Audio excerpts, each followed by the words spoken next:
দীর্ঘ ৫ বছর পর বাবার বাড়িতে গেলাম। কিন্তু কখনোই ভাবি না যে বাবার বাড়িতে হাসি-খুশি গিয়ে এভাবে কাঁদতে, কাঁদতে ফিরতে হবে। হ্যালো এভরিওয়ান, আসসালামু আলাইকুম। কেমন আছেন সবাই? আশা রাখছি আল্লাহর অশেষ রহমতে সবাই অনেক বেশি ভালো আছেন এবং সুস্থ আছেন। আলহামদুলিল্লাহ আমিও ভালো আছি। আমি কত বোকা না? ঈদ গেল সেই কবে? কিন্তু এখনো আমার কাছে ঈদের ভিডিওগুলা রয়ে গেছে। অনেক, অনেক ভিডিও রয়ে গেছে। সময়ের অভাবে আমি ভিডিওগুলা আপলোড দিতে পারি নাই। যাই হোক, আজকে আরেকটা ব্লগ নিয়ে আসছি। আশা রাখছি সবাই আমার পুরো ব্লগটা দেখবেন।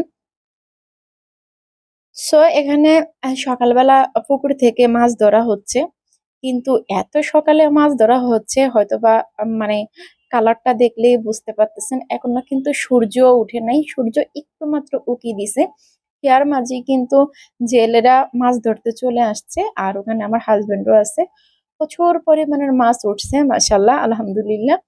অনেক গুড়া মাছ উঠছে, কিন্তু দুঃখের একটা বিষয় হচ্ছে পুকুরের উপরে অনেক পরিমাণের গাছ থাকার কারণে গাছের পাতা আর মাছ একাকার হয়ে গেছে। তো ওগুলা বাড়ির মুরব্বীরা বাঁচতেছে আর আমি দাঁড়িয়ে দাঁড়িয়ে ভিডিও করতেছি।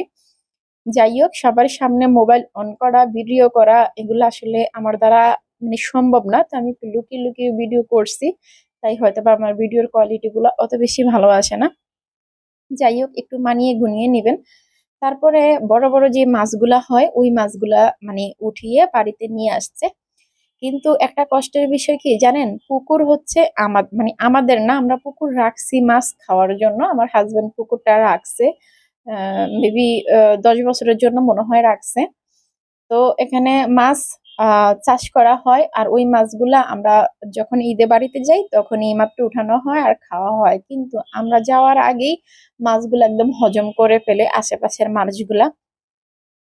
তো যতটুকু আল্লাহ আমাদের ভাগ্যে রাখে অতটুকুই মনে করেন যে আমরা পাই। তার ভিতরেও যখন এই মাছগুলা মানে ঘরের মধ্যে আনার পরে ভাগাভাগি হয়, ঘরের মধ্যে তো আরো মানুষ আছে, যেমন ননদ, ননস, ভাসুর, সবার মাঝে যখন ভাগাভাগি হয় তখন 19 থেকে 20 হয়ে গেলে না এক একজনের মুখ মানে মুখের অবস্থা দেখা যায় না।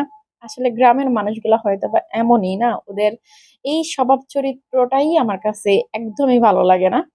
আমরা খুশি মিলে তোদেরকে যা দিব তাই তো, এতে তো মুখ কালাকালি বা ফুলাফুলির কোনো প্রয়োজন নাই না, কিন্তু তারপরও এগুলা চলতে থাকে। যাই হোক, ব্যাপার না, এগুলা দেখতে দেখতে এখন মানিয়ে গেছে।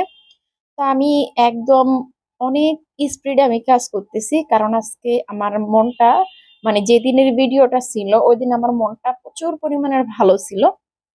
কারণ আমি দীর্ঘ ৫ বছর পরে আমি আমার বাবার বাড়িতে যাব। হয়তো অনেকে প্রশ্ন করতে পারেন যে ৫ বছর বাবার বাড়িতে যান না, কারণ কি? আর বাবার বাড়িতে না গিয়ে থাকছেন কিভাবে? আসলে একটা মেয়ে যখন শ্বশুর বাড়িতে চলে যায় তখন না তার শখ, আহ্লাদ, ইচ্ছে সবকিছু মাটি দিতে হয়। তখন তার মানে তাদের বাড়ির, শ্বশুর বাড়ির যত মানুষ আছে তাদের কথাই সবকিছু করতে হয়। তখন আর নিজের আবদার, নিজের ইচ্ছে কোনো কিছুই চলে না। যাই হোক, আমার জন্ম হইছে একা বাড়িতে, মানে একলা বাড়িতে। ওই বাড়িতে আমার বেড়ে ওঠা। আর সবসময় একলা থাকতে থাকতে নিজেকে কেমন জানি বোরিং ফিল হতো। যখন আমার বিয়ে হয়েছে ভরা বাড়িতে তখন তো আমি তো খুশিতে আত্মহারা। আমি ভরা বাড়িতে মানে আমার বিয়ে হয়েছে, কিন্তু ভরা বাড়ি মানুষের সাথে চলতে চলতে তখন আমি বুঝছি যে আমরা একা বাড়িতেই অনেক ভালো আছি। ভরা বাড়ির মতো হয়তো বা সব বাড়ি না, কিন্তু আমার শ্বশুর বাড়ির মতো ভরা বাড়ির মতো এত বাজে বাড়ি আর একটাও নাই। প্রতিদিন সকালবেলা ঘুম থেকে মানুষের ঝগড়ার আওয়াজ শুনেই ঘুম ভাঙে। আবার রাতে মানুষের ঝগড়া দেখতে দেখতেই মানে ঘুমাতে যেতে হয়, এমন একটা অবস্থা হয়। যেহেতু কেউই বাড়িতে থাকে না, সবাই শহরে থাকে, তো ঈদে যখন দেশে যায় সবাই একসাথে যায়। আর যাওয়ার পরেই কিছু না কিছু নিয়েই ঝগড়া বেঁধে যায়। যাই হোক, এই তো আমার সব কাজ কাম শেষ করে ননদ ছিল, ওনাকে বিদায় দিয়ে তারপর আমি চলে গেলাম আমার বাবার বাড়িতে। বাবার বাড়িতে গিয়ে যেহেতু আমার বড় ছেলে আগেই নানার বাড়িতে চলে গেছে, এখন আমি গিয়ে দেখি ও মানে রাস্তার মধ্যে সাইকেল চালাইতেছে। ওকে দেখে আমি বলতেছি, বাবা তোমার এই অবস্থা কেন? একদম ঘর্মে ঘামে মানে একাকার অবস্থা। এই হচ্ছে আমার বাবার বাগান বাড়ি।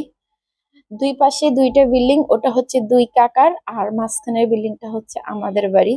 একটু আগে আমি বলছি আমি একা বাড়িতে মানে একলা বাড়িতে জন্ম হয়েছে, আমার একলা বাড়িতে বেড়ে ওঠা। হ্যাঁ, আমার একলা বাড়িতেই বেড়ে ওঠা। আর এই যে দুই কাকার যে দুইটা ঘর, এই দুইটা ঘর নতুন, ওনারা পুরান বাড়িতে ছিল, ওখান থেকে এসে এখানে বাড়ি করছে। আর এটা হচ্ছে আমার বাবার শখের ঘর, শখের বাড়ি। যাই হোক, তারপর আমি যখন বাবার বাড়িতে গেলাম তখন আমি দেখতেছি আমার ভাবিরা আমার জন্য অনেক কিছু রান্না করছে, আলহামদুলিল্লাহ।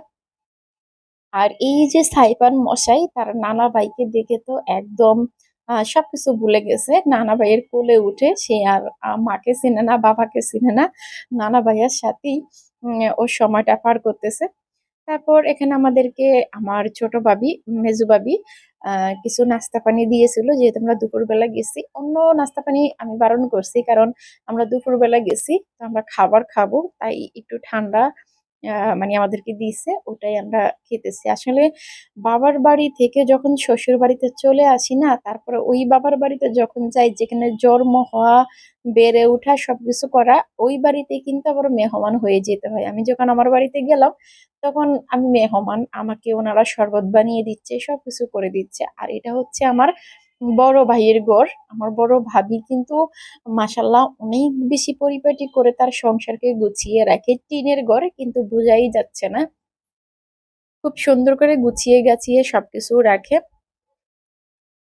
তো ভাবির ঘরে গিয়ে আমি একটু ভিডিও করলাম, খুবই ভালো লাগছে। ভাবির কাজ কাম মানে একদম পরিপাটি করে সবকিছু গুছানো, দেখেন বোঝাই যাচ্ছে না যে এটা একটা টিনের ঘর। যদিও আমি লাইট মানে লাইট দেই না, আর জানলা টালনা সব বন্ধ করা। তারপর চলে আসলাম আবার বাবার ঘরে। বাবার ঘরে এসে বাবা একদম টেবিল নেয় না, কোনো কিছু নেয় না, বলতেছে আজকে আমরা সবাই একসাথে খাওয়া দাওয়া করবো। পোলোরের মধ্যে নিয়ে বসছে আর একদম নিজ হাতে বেড়ে বেড়ে সবাইকে দিচ্ছে। আসলে এতটা আনন্দ লাগছে বাবার বাড়িতে গিয়ে, আর বাবার হাতের এভাবে ভাত জানি না আর কবে খাবো, কখন খাবো। কিন্তু আমার এই আনন্দটা বেশিক্ষণের জন্য না। 5 বছর পরে আমি বাবার বাড়ি গেছি, অথচ আমি 2 ঘন্টাও থাকতে পারি না। কেন থাকতে পারি না সেটা আমি পরবর্তী ভিডিওতে বলবো। অনেক বেশি মন খারাপ নিয়ে অনেক কান্নাকাটি করে তারপরে আবার ফিরে আসলাম শ্বশুর বাড়িতে।